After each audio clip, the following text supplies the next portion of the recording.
Assalamualaikum warahmatullahi wabarakatuh, kawan-kawan sekalian. Jumpa lagi dengan gua Isa dan Kevin. Jadi hari ini gue mau bahas sesuatu yang lagi happening nih di Indonesia. Apa tuh? Tentang kawan kita Gibran Huzaifah dan Fishery. Jadi buat kawan-kawan yang belum tahu ya, Gibran mulai usahanya dengan bisnis lele ya. Terus akhirnya dia mulai expand bukan cuma di hulu tapi juga ke hilir juga sampai akhirnya filet lele dan lain-lain. Dan akhirnya karena background intelektual dan pengalaman bisnis dia tahu tuh bahwa sebenarnya bisnis peternakan itu COGS-nya itu biayanya itu sangat tergantung di pakan. Artinya kalau misalnya dia itu hampir menyerap 60-70% biaya ya kurang lebih, itu gede banget ya. Artinya kalau misalnya nggak efisien, otomatis kita bisa lihat banyak banget biaya yang akan keluar dari sana gitu. Nah tapi masalahnya adalah gimana caranya kurang lebih gitu. Akhirnya dia bersama temennya ngebuat teknologi IoT yang akhirnya bisa ngelihat seberapa nafsu sih ikan itu makan kurang lebih gitu. Artinya dia bisa mencapai titik optimal pemberian pakan dan nggak ada pakan yang terbuang sia-sia. Story short, bisnisnya berkembang, Fishery ikut berbagai macam kompetisi startup internasional dan akhirnya menangin banyak award ya kurang lebih gitu. Dan akhirnya investor datang satu-satu gitu. Sebenarnya apa sih yang terjadi sama Fishery ini ya di hari ini? Gitu. Dan sebenarnya mungkin lo bisa cerita dulu ya. Fishery ini apa sih? Revenue modelnya dari mana aja? Produknya apa kurang lebih gitu ya, biar kita bisa tahu dan dapat gambaran. Kalau nggak ada kasus ini, ya kira-kira potensinya seberapa gede sih kurang lebih gitu. Tapi kan maksud gue pertanyaan itu cuma bisa dijawab kalau misalnya kita semua tahu Fishery itu perusahaan apa, produknya apa dan lain-lain. Monggo bro. Ya, thank you Kel. Sebenarnya lu nanya ke orang yang salah sebenarnya. Gue ya e-fishery ya, e-fishery.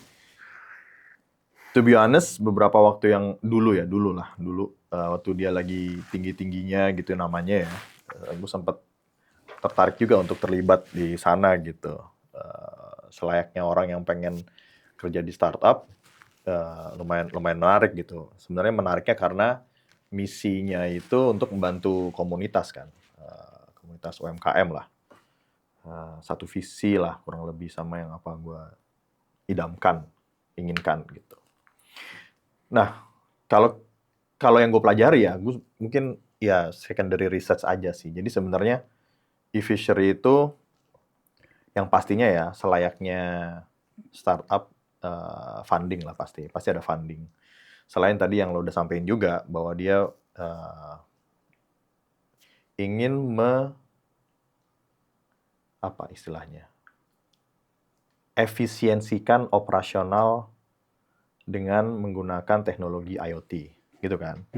Jadi ada teknologi feedernya itu, terus dan juga ada kasih edukasi dan lain sebagainya gitu. Tapi gue rasa sih dua pilarnya itu adalah itu. IoT feeder. Iya, IoT feeder sama satu lagi funding ya. Oh gitu. Jadi revenue modelnya yang besarnya dari sana ya? Yang gue duga ya, gue sih nggak membedah laporan keuangannya, tapi ini asumsi gue aja, opini gue aja. Dan ada satu lagi, setahu gue, dia main ke distribusi ya. Tapi kan itu kan karena kepentingan dia juga kan. Distribusi itu gimana maksudnya? Dia main di hilir juga gitu? Dia dealing B2C, B2B, support ikan buat dia supermarket atau gimana? Dari apa namanya? Para nelayan yang dia bantu, ya, dia salurkan langsung ke end user, baik B2C atau B2B. Iya, Oh, artinya menarik banget ya, dia memotong jalur distribusi yang dulunya panjang jadi buat shortcut gitu sehingga harganya lebih cost-nya lebih murah sehingga si petani itu atau di akhir bisa jual dapat profit yang lebih gede gitu ya. Mulia sekali dong berarti. Menarik. Kata mulia itu sangat menarik. Okay. Memang iya benar. Karena sebenarnya gini, gue ini put story ini aside dulu. Jadi sebenarnya di tempat gue kerja sekarang, gue pernah melakukan riset karena ada satu project yang mengharuskan gue untuk meriset tentang UMKM. Salah satu kendala UMKM di Indonesia itu susah berkembang adalah tingginya logistik, Mm-mm. biaya Logistic logistik, cost. Iya. gitu. Gue lupa, nanti datanya bisa dilihat udah banyak di sounding sama Kementerian Keuangan dan lain sebagainya. Gue lupa angka pastinya. Cuman itu takes up majority of the cost, gitu. Hmm. Nah, dengan dia main di proses distribusinya, Hmm. pasti dia kan men-tackle isu itu kan, Hmm. buat UMKM yang dia bina gitu kan, yang UMKM ini dibantu. dalam hal ini adalah petani ya? Petani, Petani, iya. nelayan Iya. ikan atau apapun itu gitu. Yang punya kolam lah ya. Iya. Iya. Jadi dia membantu di sisi itunya, memastikan bahwa produknya sampai ke end user. Mm-mm. Apakah itu B2B atau B2C gitu. Jadi gitu, kayaknya dua hal utama ditunjang sama satu distribusi. Itu yang gue lihat sih. Jadi memang visinya mulia banget untuk bisa membuat petani ikan di Indonesia ini makin sejahtera ya. Karena Iya. memang yang terjadi selama ini kan petani identiknya selalu sebagai orang miskin ya. Karena memang apalagi ya bisnis yang tergantung alam ya, kita nggak tahu kurang lebihnya Iya. resikonya gede banget.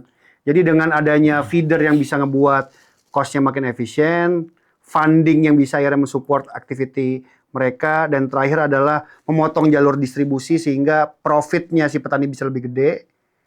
Itu akhirnya harapannya Efficery bisa ngebantu UMKM yang dalam hal ini adalah petani bisa naik kelas lebih cepat. Betul. Tapi Jadi dengan sangat mulia. Iya, tapi dengan catatan loh ya. Dengan catatan. Dengan catatan di ujung sana ada yang beli.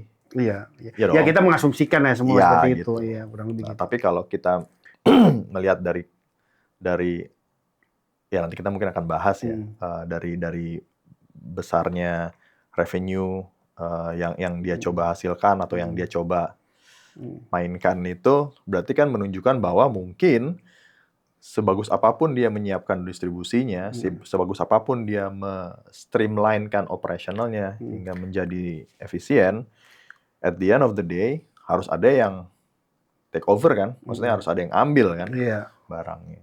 Oke. Nah itu kan di luar dia kan. Siap. Oke, kita sebelum ke sana ya. Jadi audiens nih, kawan-kawan kita nih pengen tahu lebih jauh ya. Sebenarnya memang tech startup itu menjadi menarik, apalagi di kisaran tahun 2010 sampai 2020 ya. Kan banyak orang kayaknya kalau nggak jadi startup founder tuh nggak gimana gitu, kurang lebih gitu ya. Karena memang harapannya teknologi itu bisa ngasih value yang jauh-jauh lebih besar gitu dibandingin kalau kita buat perusahaan yang konvensional dan tradisional ya. Kurang lebih gitu. Makanya harapannya dengan IoT, dengan segala macam teknologi yang dikembangkan Efficery, makin banyak value yang bisa tercipta di sana yang mungkin dominannya adalah ke petani naik kelas ya, petani ikan naik kelas, sehingga itu bisa ngebuat petani ikan di Indonesia naik kelas, bisa lebih sejahtera dan akhirnya bisa menjadi masyarakat menengah baru di Indonesia. Harapannya kan kayak gitu ya.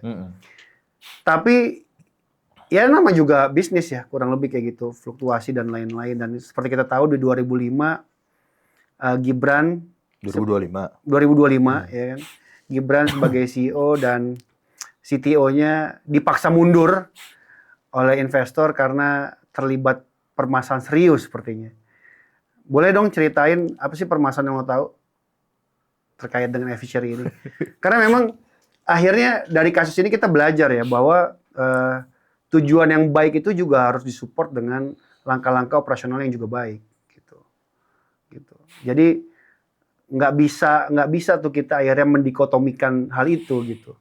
Apalagi kita hidup di era di mana informasi ini udah flooding banget ya gitu. Jadi kalau misalnya kita ngelakuin kesalahan sedikit aja, ada whistleblower digarap sama sosial media, udah tuh seluruh dunia tahu ya, kurang lebih gitu. Bisa cerita nggak, bro? Ya mungkin yang kita bahas nih yang public knowledge aja ya berarti ya. Artinya bukan artinya gue tahu cerita di balik itu, enggak juga. Tapi maksudnya kita lebih baik bahas yang public knowledge, yang common knowledge aja deh. Sebenarnya kalau kita bahas sesuatu yang sudah terjadi kan kita jadi bisa merefleksikan sesuatu ya.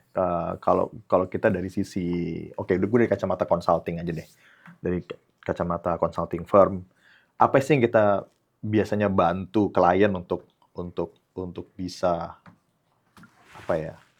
naikin revenue-nya misalnya, atau streamline the process, atau bikin prosesnya jadi operasionalnya jadi as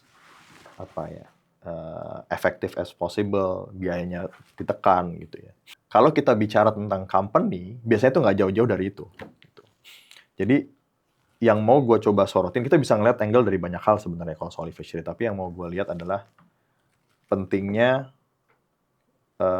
governance. Itu yang selalu kita ajukan sih kalau kita di project tuh, yang selalu kita uji adalah governance. Governance itu dalam banyak hal ya, dari how they conduct the operations, gimana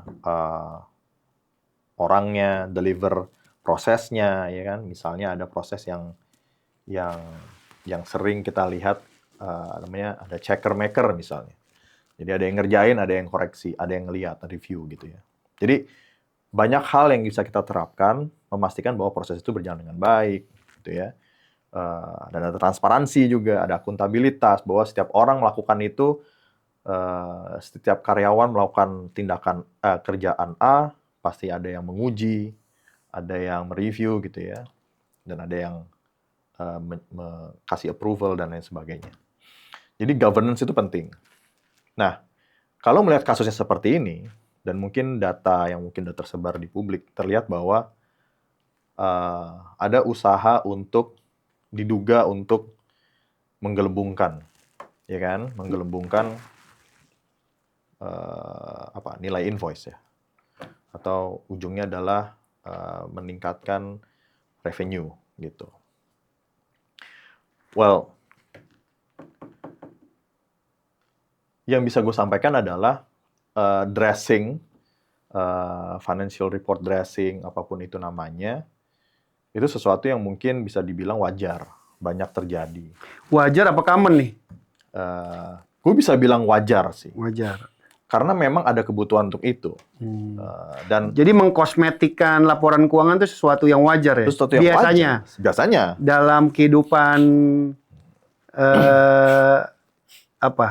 berbisnis dan hubungannya dengan investor dan lain-lain. Ya, mungkin ini terdengar kontroversial ya. Tapi yang gue pahami adalah itu.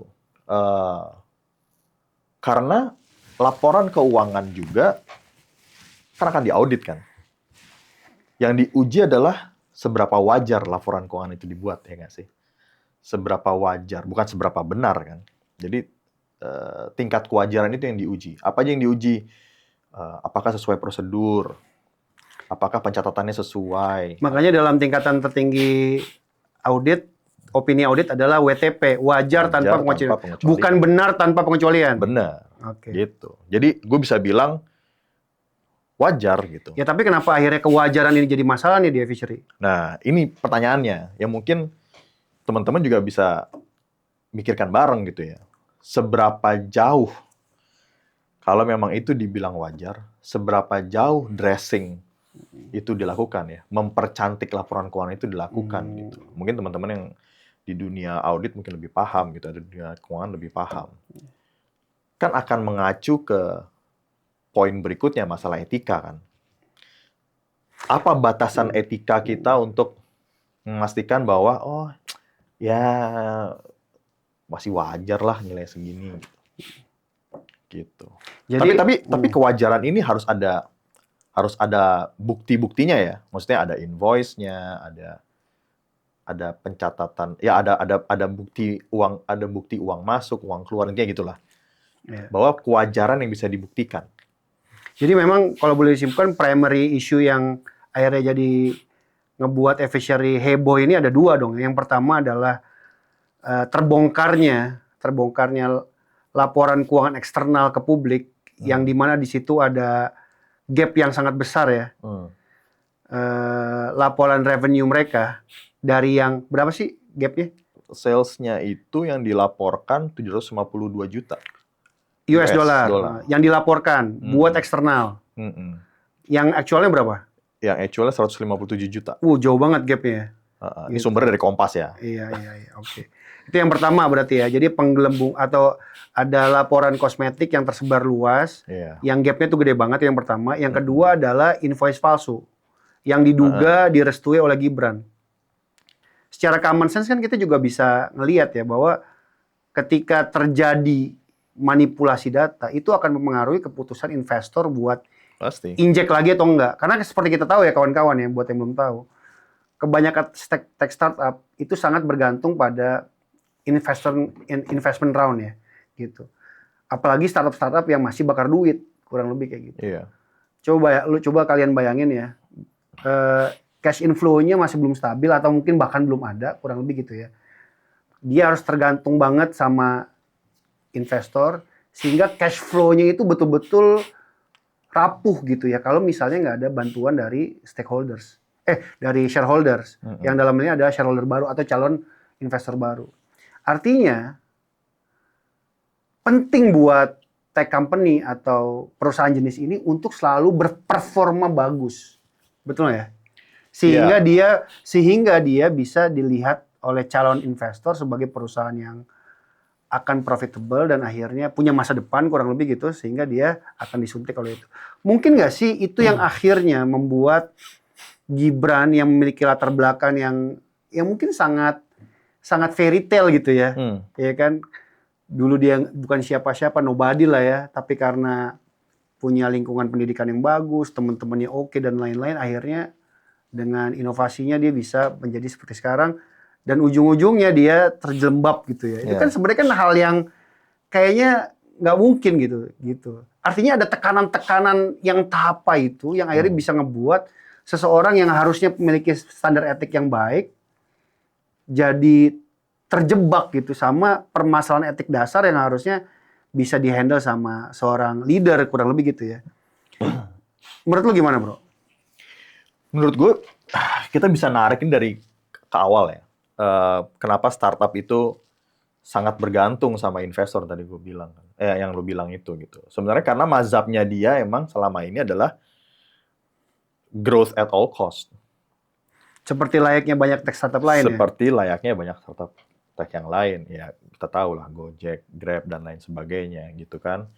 Bahwa ya dia sesuatu yang baru ya, tidak melalui proses pendirian sebuah usaha pada umumnya, mungkin nggak pakai produk market fit yang natural, hanya melihat ada gap di masyarakat, lalu kita coba deh, gitu kan. Keterbatasan data itu dengan potensi atas opportunity yang gede, gitu kan. Yang harus, kita harus masuk sekarang, atau kita akan terlambat, gitu kan. Sudut pandang ini dipegang sama dua sisi menurut gue ya. Jadi dari sisi company-nya, startup-nya, dari sisi investornya. Di sisi investornya punya duit yang jumlahnya banyak gitu ya. Di zaman itu tawaran startup tuh banyak. Ya akhirnya ya dia masukin aja gitu. Mana yang menurut dia di atas kertas punya nilai potensi growth-nya yang paling bagus gitu. Akhirnya mereka berlomba-lomba kayak jumlah banyaknya inklusi atas produk dia di masyarakat itu tinggi, artinya ada potensi growth yang besar gitu kan. Kalau dalam arti startup biasanya banyak yang join di produknya dia atau di startupnya dia, itu artinya ada potensi growth yang besar. Gitu. Tapi kan selayaknya bisnis kan nggak cuman itu kan indikatornya, ada indikator cost dan lain sebagainya gitu yang harus dilihat. Nah itu dulu startup. Nah sekarang kayaknya tekanan pada startup tuh semakin kencang karena nggak mungkin dong kan investor udah makin banyak masuk, investor yang lama udah pada cash out mungkin, investor baru kan pengen dia cash out juga kan. Tapi kan investor udah mulai startup udah mulai bergeser gitu. Dia akan di-push, nggak bisa dia burning money terus kan. At some point dia harus making money gitu. Nah, mungkin nih dugaan gue ya, e-fishery itu di-push untuk mulai membuat proyeksi profit gitu. Lo nggak bisa burning duit terus gitu. Kalau memang growth yang lo sampaikan dulu itu sebagus itu, harusnya lo dalam sekian tahun ke depan lo harusnya udah making money dong gitu. You have to prove that gitu kan. Ya udah, akhirnya di-push gitu. Dan growth at all cost yang tadinya jumlah kepala geser ke mulai perlahan-lahan masuk ke seperti layaknya perusahaan pada umumnya gitu. Revenue lebih besar daripada cost gitu. Harusnya kayak gitu. Harusnya begitu. Ya, yang namanya barang karbit, yang namanya di awal bikin proyeksi gila-gilaan mungkin. Jadi dia nggak bisa live up to the promise menurut gua, mungkin ya. Jadi kalau gua baca-baca dari case-nya itu, mendekati dia mau ada round buat funding lagi, mungkin banyak milestone yang dia belum bisa capai, milestone finansialnya. Ya akhirnya dia karena di poin di mana Keterdesakan itu. iya, dan point of no return gitu. Dengan semua cerita indah yang dia udah punya dari bisnis lele dalam segala macamnya, ada di poin di mana aduh gila ini harus lanjut gitu. Nggak bisa nggak lanjut. Akhirnya itulah pertanyaan besar menurut gua, sebuah leader itu dipertanyakan di leadership-nya di situ kan. Ditambah dengan masalah etik tadi. Lo gimana? Lo mau lanjut dengan merekayasa, atau lo mau apa adanya tapi lo nggak dapat funding, atau lo nggak dapat kepercayaan lagi dari investor. Ya mungkin saat itu circle-nya dia membisikkan bahwa untuk sekarang kita pursue yang ini gitu. Dengan harapan alam akan bekerja sama dengan Ternyata alam nggak mendukung. ternyata alam mbah dukun. Iya.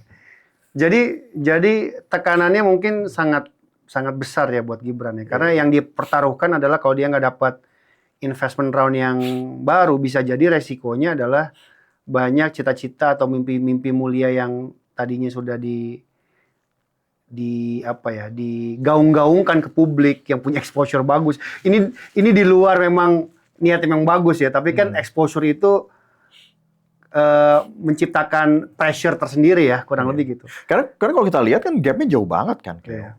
Maksud gue, ngapain sih bikin gap jauh banget gitu? Ini pertanyaan gue ya. Lo at some point lo mau mempertaruhkan etika lo bikin gap sejauh itu gitu. Kalau lo mau dressing, kenapa nggak tipis-tipis aja? Berarti kan ada masalah lain kan, yang mungkin nge-push dia harus itu, mungkin ya. Mungkin di Desember 2024 dia harus capai angka itu, mungkin. Iya, bisa jadi. Gue nggak tahu soalnya, gue nggak ngecek laporan keuangannya. Jadi memang kalau dilihat tekanan atas keberlanjutan ini ya, karena memang dependensi yang terlalu besar kepada calon investor ini kayaknya agak mirip-mirip ya sama kasusnya dulu startup Theranos ya. Jadi buat kawan-kawan yang belum tahu ya, dulu ada mahasiswi Stanford sangat berbakat yang namanya Elizabeth Holmes. Dia buat sebuah teknologi yang bisa ngebuat satu tetes darah itu akhirnya bisa mengidentifikasi penyakit-penyakit yang ada di tubuh manusia. Itu kan keren banget ya, kurang lebih. Dibanding dia harus ngetes ini itu segala macam berbiaya mahal, dengan satu sampel titik darah dia bisa identifikasi bahkan kanker sekalipun. Gitu. Jadi kan itu sangat luar biasa. Tapi kan teknologi itu harus dibangun ya. Teknologi itu harus dibangun, dan akhirnya dia karena memang dipaksa oleh keadaan untuk bisa terus menghidupkan bayi idealismenya, dia terpaksa memanipulasi banyak hal dan akhirnya fraudnya ketahuan gitu. Jadi kayaknya cerita Elizabeth Holmes yang anak Stanford dan si Gibran ini agak-agak mirip kurang lebih. Mereka sama-sama jatuh karena tekanan nih untuk bisa survive di era startup yang menuntut semua hal untuk bisa terlihat baik dan growth kurang lebih. Nah, pertanyaan terakhir buat Kevin. Jadi ada di psikologi, dalam ilmu behavioral science tuh ada istilah yang namanya negativity bias ya. Jadi seseorang itu lebih cenderung concern sama sifatnya negatif kurang lebih gitu dibandingin positif-positif aja kurang lebih gitu ya. Ini kan mungkin bias ini juga terjadi gitu di Fishery gitu ya. Meskipun memang secara case ini agak fundamental sih sebenarnya. Tapi maksud gua adalah di hari ini orang tuh kayaknya seakan melupakan semua prestasi ya dan semua kontribusi yang dilakukan Fishery selama ini dan dihancurkan begitu aja kurang lebih gitu. Kalau pakai peribahasa tuh karena nilai setitik hancur susu sebelanga kurang lebih gitu ya. Nah, tapi poinnya adalah yang ingin pertanyaan terakhir yang gue tanyain ke lo adalah pelajaran apa sih yang bisa kita ambil dari kasus ini? Karena memang seperti kita tahu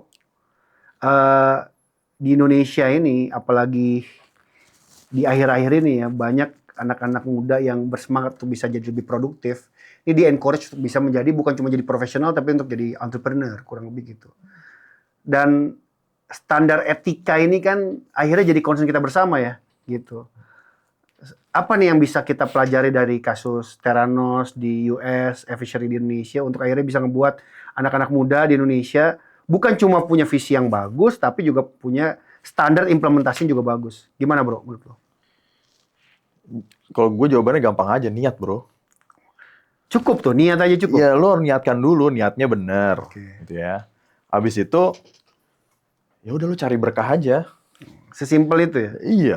Tapi kan teorinya banyak. Tapi kan niat dan berkah itu kan klise ya. Iya, sama juga kayak misalnya gue mau bicara soal bagusin governance, transparansi, apalagi accountability. Banyak jargon-jargon consulting yang bisa gue sampaikan gitu, yang ya turunin tingkat efisiensi, produktivitas dan lain sebagainya gitu. Tapi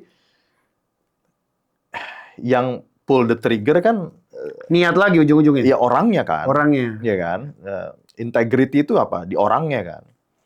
Jadi maksud gue, jadilah orang yang berintegritas. Gitu ya. Jadi niat lo mau kemana, ya kan. Terus jalan perjalanan lo berintegritas, ya udah ujungnya nyari berkah aja bro. Susah sih, tapi ya